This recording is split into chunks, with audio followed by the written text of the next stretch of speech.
परा से हो रहा है इसलिए परिवर्तन नहीं हो रहा।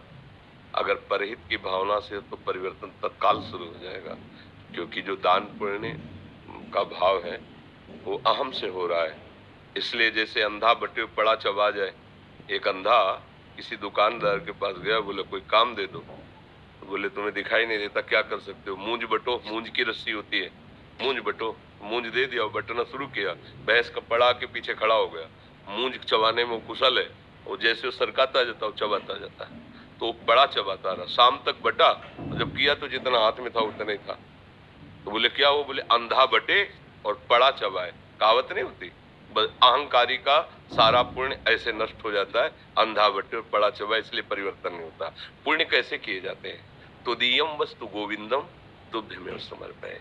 हे भगवान, आपने जो वस्तु दी है और इस रूप में पाने वाले के रूप में भी आप आए हो, आपको समर्पित मेरा, तेरा तुझको अर्पण क्या लागे मेरा, इस भाव से परिवर्तन शुरू हो जाएगा, पूरे जीवन में परिवर्तन आ जाएगा। और जब ये अहंकार करके किया जाता तो वो अंधा बटे पड़ा चबाए, वो काम में नहीं आ पाता है, सुनवाने के लिए और वाहवाही के लिए वो परिवर्तन नहीं करता है, वो दिखावा होता है। कि अगर परिवर्तन करना है तो कोई भूखा बैठा हो, चुपचाप पवाया कोई न जाने। भाई जी से हनुमान प्रसाद पोद्दार जी के पास जब कोई धनी मानी जैसे आते जाते रहते तो कहते सेवा बताओ, तो बोलते अच्छा 500 कम्बल ले आना और रात्रि के 11 से 2 के बीच में हमारे साथ चलना। तो आप कार में भाई जी को बैठाल के ले जाते और दूर खड़ा कर देते गाड़ी, और रोडों में जो सो रहे हैं चुपचाप ऐसे कंबल ऐसे उड़वा के पूरी रात में सैकड़ों 500 कंबल ऐसे बांट आए। और जब उनको आनंद मिला तो जाने कि कम्बल ओढ़े पर किसने उड़ाया ये पता नहीं। ऐसे ऐसे हृदय का परिवर्तन होता है। सही दान वो है, गांव की कहावत में कहते हैं कि दाया हाथ देव बाया न जान पावे, नहीं कहते गांव में, वो पुण्य वही लगता है। भाई दाया माया की क्या बात है यार, तो लाखों लोग वाह वाह करें, कभी कभी हम सम्मान पत्र भी सम्मान के लिए त्याग देते हैं। वाह यार, सम्मान पत्र त्याग, इसके लिए सम्मान पत्र का भी त्याग, ये बड़ा सूक्ष्म विषय है। अगर हम दान भगवत स्वरूप मान करके और गुप्त रूप से करें, कोई जान न पाए, तो सीधे वो लगता है, लेकिन अहंकारी बर्दाश्त नहीं करेगा, ये बर्दाश्त नहीं कर सकता। अगर हम अहम रहित होकर के करें तो छोटी सी भी सेवा हमारा निश्चित परिवर्तन कर देगी। हाँ, और कोशिश करें हम अपने परिवर्तन के लिए कि हमें किसी में दोष न दिखाई दे।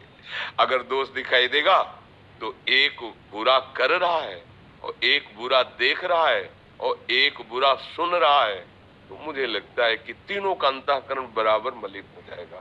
तो हमको उनकी निंदा भी नहीं करनी और अपने आप को बचाना है, और अपने समीप जो आ जाए उसे सही मार्ग समझाना है नहीं? हाँ, इसी से मंगल हो। अहंकार किस बात का, अच्छा हमें बताओ, किस बात का अहंकार? ऐसी क्या है जो तुमने रचना रची जिसका अहंकार किया जा सके? विचार करो। देखो, ये शरीर भगवान ने बनाया, हमारी चाहत के अनुसार नहीं बना है, कर्म के अनुसार भगवान ने इसकी रचना रच दी। भगवान ने तो बनाया ना, बोले ऐसे बनाया तो भी ऐसे ही जिंदगी भर रहोगे। अगर कोई तुमसे पूछे कि ऐसे क्यों रहते हो, बोले भगवान ने बनाया है। मतलब आप भी मानते हैं कि शरीर भगवान ने बनाया है।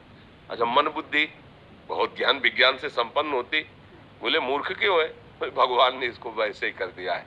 मतलब बुद्धि भी भगवान के द्वारा दी हुई, शरीर भी भगवान के द्वारा दिया हुआ है। और आप अरबपति खरबपति के घर जन्मते, आप यहाँ क्यों जन्मे? मान लो किसी, बोले भगवान ने जन्म दिया ऐसे घर में, कर्म के अनुसार दिया ना। मतलब हम जब विचार करते हैं तो सब में कहीं हम नहीं हैं। हमको जो कुछ मिला है वो हमारे कर्म के परिणाम से भगवान ने दिया है। अब हमको केवल बात ध्यान देनी कर्म पर। तो यदि हम कोई किसी वस्तु का दान कर रहे हैं तो भगवान ने जो हमें दी हुई है वही वस्तु सामने, उसमें भी भगवान है, उनको हम दे रहे। ये भगवान बड़ी कृपा कर रहे हैं कि हमारे द्वारा अच्छा कार्य करवाना शुरू करवा दिया। अब अच्छे कार्य जो हो रहे हैं उसमें अहंकार नहीं करना, भगवान करवा रहे हैं मेरे अंदर से। अहंकार लायक तो मुझे कुछ समझे में नहीं आता कि किस पर अहंकार करे। अभी बुद्धि ठीक है, 2 मिनट बाद गंदी हो जाएगी, गंदी बात सोचवाने लगेगी। ये सब क्या है? इसका मतलब मैं कहीं नहीं हूं, इसमें मेरे कर्मों का जो हिसाब किताब है वो कहीं से पास हो रहा है। तो अब मुझसे अच्छे कर्म कराए जा रहे हैं, मतलब मालिक हम पर बहुत प्रसन्न है, मुझे सतमार्ग में लगा रहा है। अहंकार करने को मुझे कहीं गुंजाइश नहीं दिखाई देती, कहीं भी हमें नहीं लगता कि हम अहंकार कर सकते हैं। अब बताओ आपके पास क्या है अहंकार करने लायक? क्या है? एक क्षण में शरीर छूट जाएगा। किस बात का अहंकार करें? क्या करें? किस बात का अहंकार? जब विचार करें ना ज्ञान से, तो कुछ अहंकार लायक नहीं रह गया है। आप भगवान के अंश हैं, तो उसमें अहंकार की जरूरत ही नहीं है, क्योंकि भगवान के अंश है, और जो कुछ है सब माया का परिवर्तन